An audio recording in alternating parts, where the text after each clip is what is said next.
हिंदू धर्म में पुराणों में वर्णित 84 लाख योनियों के बारे में आपने कभी न कभी अवश्य सुना होगा। हम जिस मनुष्य योनि में जी रहे हैं वो भी उन 84 लाख योनियों में से एक है।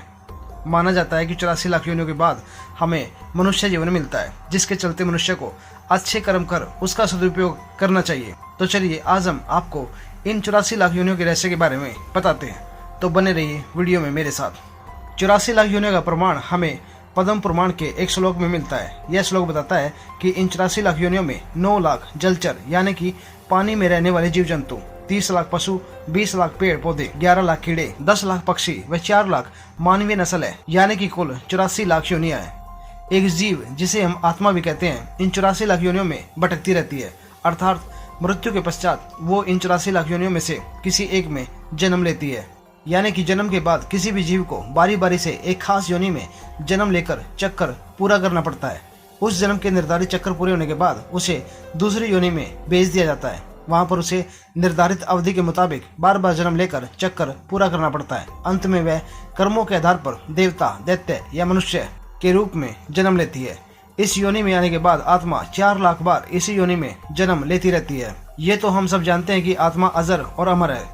इसी कारण मृत्यु के बाद वो एक दूसरे योनि में दूसरा शरीर धारण करती है। आप सोचेंगे कि यहाँ योनि का अर्थ क्या है। अगर आसान भाषा में समझा जाए तो योनि का अर्थ है प्रजाति, जिसे अंग्रेजी में हम स्पीशीज कहते हैं।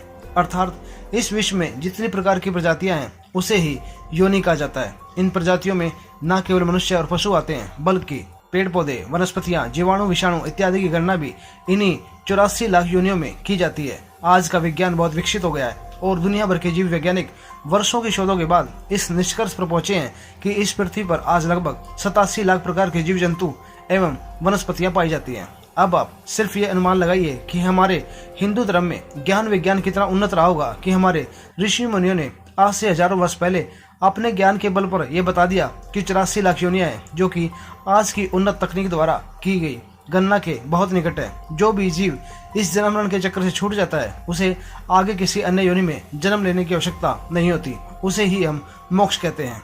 पुराणों में 84 लाख योनियों का गणना क्रम दिया गया है। जलचर जीव 9 लाख, वृक्ष पौधे 20 लाख, कीट 11 लाख, पक्षी 10 लाख, पशु 30 लाख, देवता, दैत्य, मानव, मनुष्य आदि 4 लाख। इस प्रकार कुल योनियां 84 लाख होती हैं।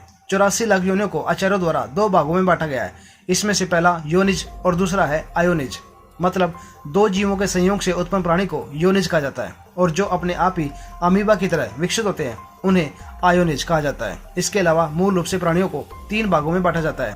नंबर 1 जलचर, जल में रहने वाले प्राणी। थलचर, पृथ्वी पर रहने वाले प्राणी। नभचर, आकाश में विहार करने वाले सारे प्राणी।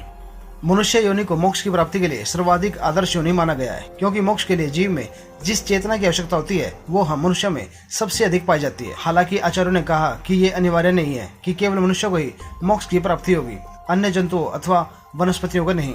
इस बात के कई उदाहरण हमें अपने वेदों और पुराणों में मिलते हैं कि जंतुओं ने भी सीधे अपनी योनि से मोक्ष की प्राप्ति की। महाभारत में पांडवों के महाप्रयाण के समय एक कुत्ते का वर्णन आता है जिसे उनके साथ ही मोक्ष की प्राप्ति हुई थी, जो वास्तव में धर्मराज थे।